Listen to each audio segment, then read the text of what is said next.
friends, I am Akhil Ahuja and I welcome you to this video where we will be deep diving into the Go Airlines, which is rebranded as a Go First.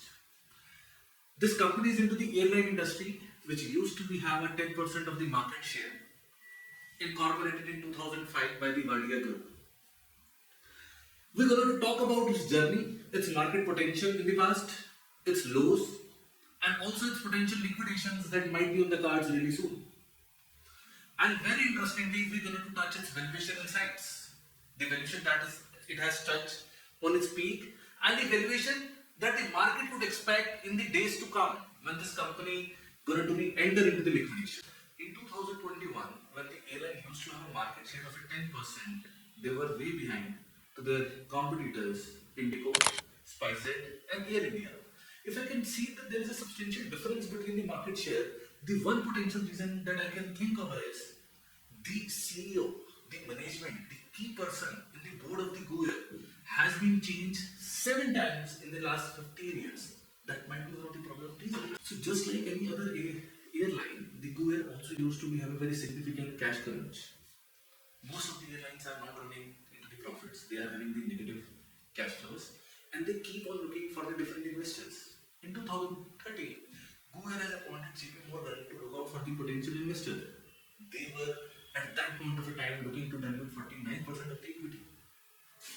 Fast forward to the 2021, the same airline was looking for an IPO in the Indian market. For that, they have filed a red herring prospectus also with the SEBI.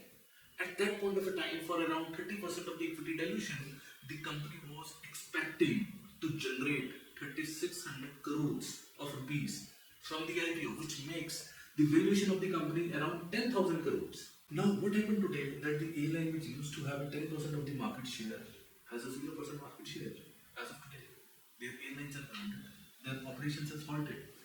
Here, it is very important to understand the issue of the airline with one of these engine suppliers, Pratt & Whitney, which is based out in US, and the exclusive supplier of the engine which is required in the aircraft A320 fleet of the Go Airways. Pratt & Whitney are locked in an intense battle over missing engines. Go First Airline claims that Pratt & Whitney's failure to deliver engines on time has led to their financial troubles. Meanwhile, Pratt & Whitney argue that these claims are without merit. Go First Airline, which has obtained bankruptcy protection in India, faces a bitter tussle with its lessors who are trying to repossess planes. The same vendor used to repair this engines also. There was a Delaware arbitration proceedings are also going on wherein the airline has pushed the vendor to expedite their services, to expedite the delivery of the engines and their repair. But the vendor was unable to do that. And that's the reason most of its aircraft is grounded before the filing of the insolvency, and they are grounded as of today also. The Pratt & Whitney says they are committed to deliver as per the scheduled commitment, but the Go Airline doesn't pay their lease charges and any maintenance services from past 1 year. And that is the main reason which is being quoted by the Go Airline management while they reaches out to the National Company Law Tribunal for a voluntary insolvency proceedings. So here it is very interesting to understand about the voluntary insolvency proceeding. So these insolvency proceedings are under the guidance of the committee of creditors, the creditors who owes money, under the supervision of the judicial authority. They call it National Company Law Tribunal.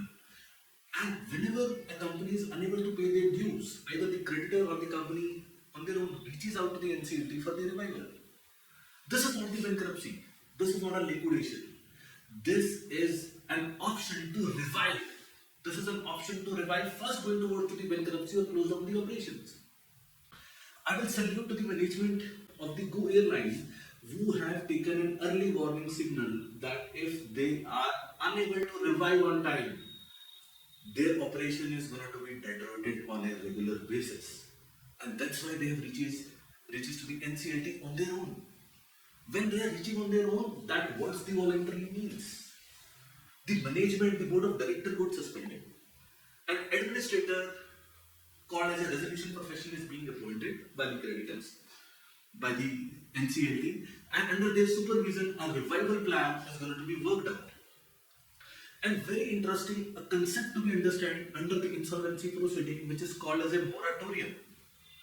While I'm mentioning the word, the moratorium, in the later part of the video, I'm definitely going to relate the concept of the engine supplies and the moratorium and the current status of the Go Airways. So what the moratorium means? Moratorium means when the company comes into the insolvency proceedings, there is a moratorium on the company, which means they are not obligated to pay any of the principal amount to the creditors.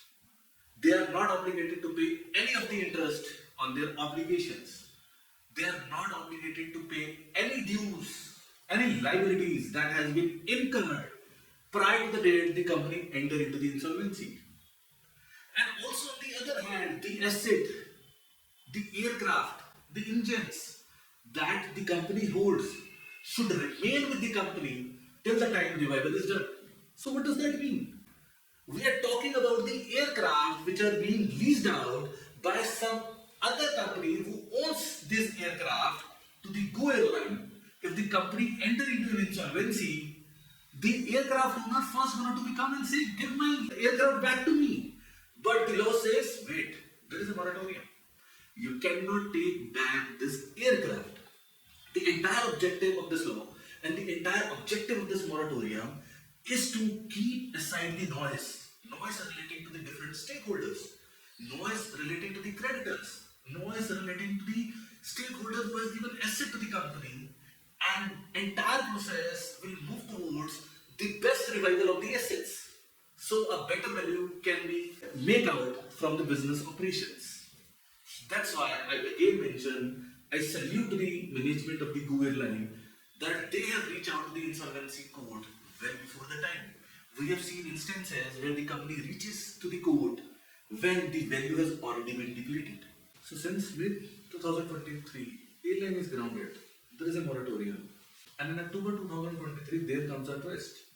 When the airline owners, the aircraft owners, unable to take back their fleets, it impacted the Indian reputation in the global market. The aviation industries at the pan-Indian level was categorized or degraded, which makes the government of India to interfere and come up with a notification which says there can't be a moratorium on the aircraft, there can't be a moratorium in the aviation industry, and that notification is applicable retrospectively. So what does that mean? Now the airline, Go Airways, is a company, is a brand without any airline. The aircraft owners are pushing to take back the aircraft. Still, a legal battle is going on. The stakeholders are arguing a lot in the front of the different judiciary. How to interpret this notification? But one fact is very clear that airline is grounded. It is not operating and its value is depleting on a daily basis.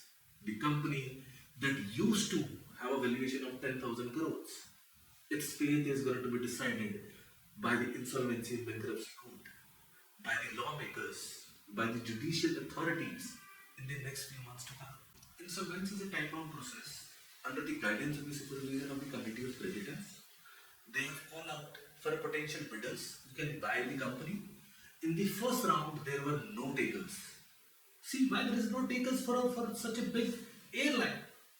Due to the changes in the law. Due to there is no aircraft. There is no core asset within the company. The company is grounded. And what would be the next step? Either they are going to be again go to the market to look out for the potential bidder, else the companies move towards to the liquidation. And the liquidation, my dear friends, it's simply a death of the company.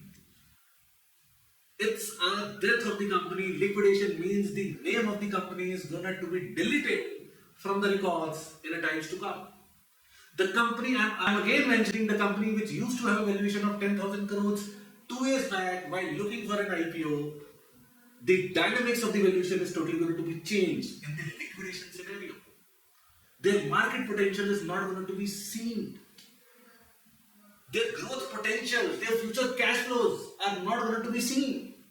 The liquidation value would be the minimum realizable value, the asset that can be fetched.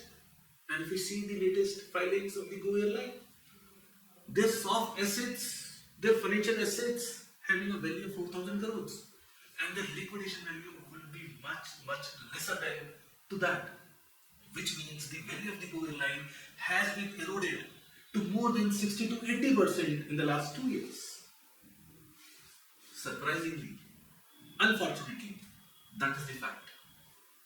As we conclude this, a brief comprehensive study of the airline, we just hope for a revival. We just hope there are going to be good bidders who can revive this company. There are going to be lawmakers who can make such laws that could be favorable to the aviation sector. Aviation is always going to be very tough sector to be in. There would be around 50 to 55 companies that has been gone insolvent and bankrupt into the aviation sector in India. And with this, we're just going to move that there should be a revival, there would be a revival of the Go airline. And we'll be coming across with so many more interesting videos in the times to come. Until then, goodbye.